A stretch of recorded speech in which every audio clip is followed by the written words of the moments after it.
Good morning, everybody. My name is Emilio Swan, born in Sin City, Las Vegas, Nevada, and I am a foster care advocate. So I entered the system 2 different times, and this is very unique about me. The first time I entered the system, I was taken away from my home at a young age. I believe I was about 5. I was forced to be into a group home, kind of whitewashed of my culture. I was forced to eat different foods and practice different aspects of life, and I didn't have a choice. I didn't have really anybody advocating for me. I got adopted, and the adoption overall failed, so I entered the system a second time. But this time I was much older, so I definitely had more say in my life. I definitely had more control of my life, and I started learning about foster advocacy, which is where I started taking up more into my journey plan of foster care. So I've both seen the good side and the bad side of foster care. I know that foster care is definitely a life-saving aspect in youth's life, but I also know that it definitely has a long way to go. Definitely the biggest thing that I would love for foster parents to know is understand that every child's life is significant and unique. No child comes from the same background, no child comes from the same family aspect or culture.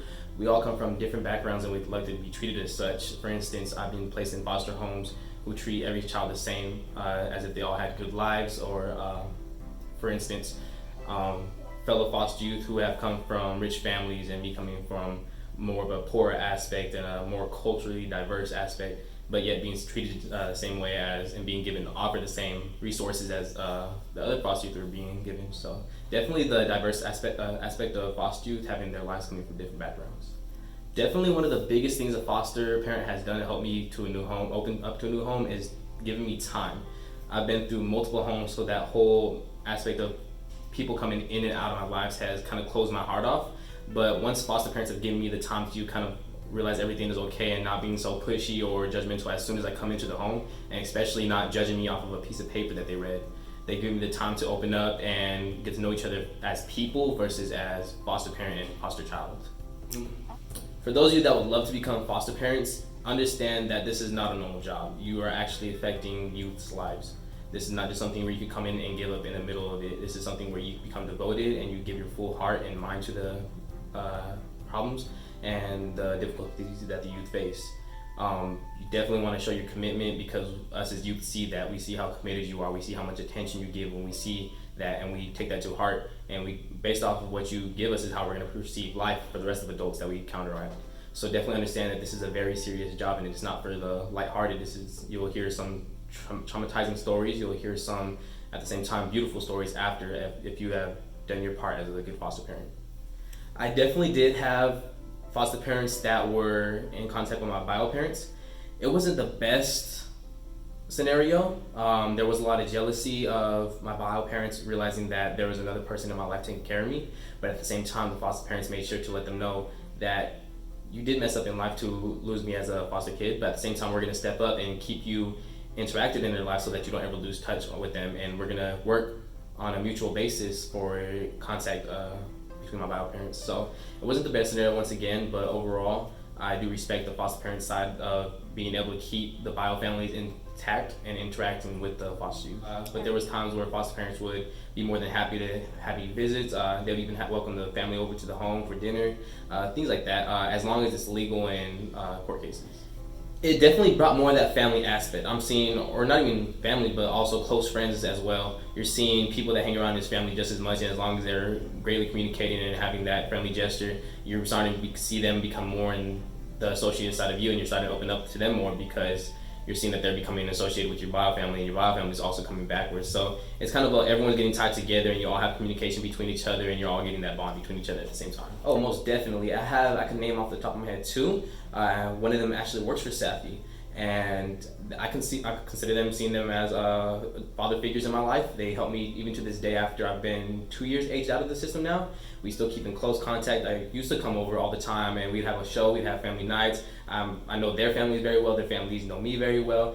That whole, you're not a foster child, you're part of my family aspect, was something that played a big role on me, and was why we still keep in contact to this day. Me coming into the home, one of my foster parents specifically said, I don't perceive you as a foster child.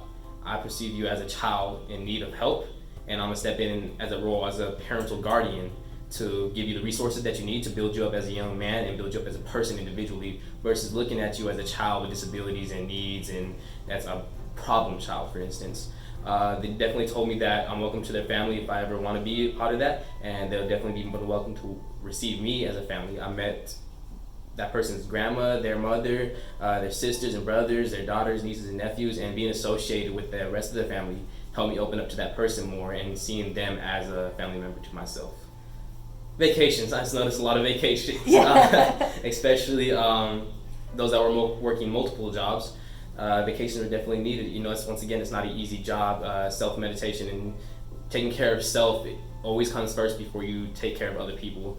That goes for anybody in any world, but definitely just taking the time to yourself, making sure that you're okay, because you're not able to share that love or help if you're not receiving that within. You got to recharge your energy to give that out every now and then.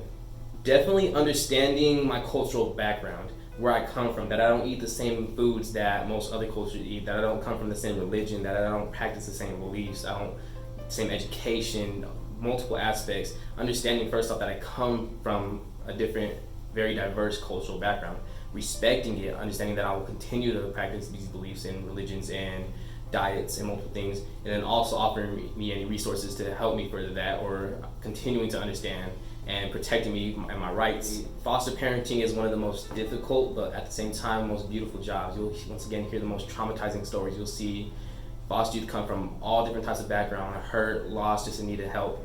But as long as you're that person that steps into their life and continues to put that chip in the wall, you may not be that person to break the wall overall, but you will at least put a chip, and then the next person that comes into their life may eventually break down the wall that they have built around themselves. So you will hear beautiful stories at the end too. I would come back and I tell my pops all the time how I just got into college, or I just got this new job, or I'm now a foster advocate traveling nationwide, and he loves to hear the stories I tell him. So you'll hear both bad and good stories, but always hold on to the beautiful stories, and you just gotta work your way to get there.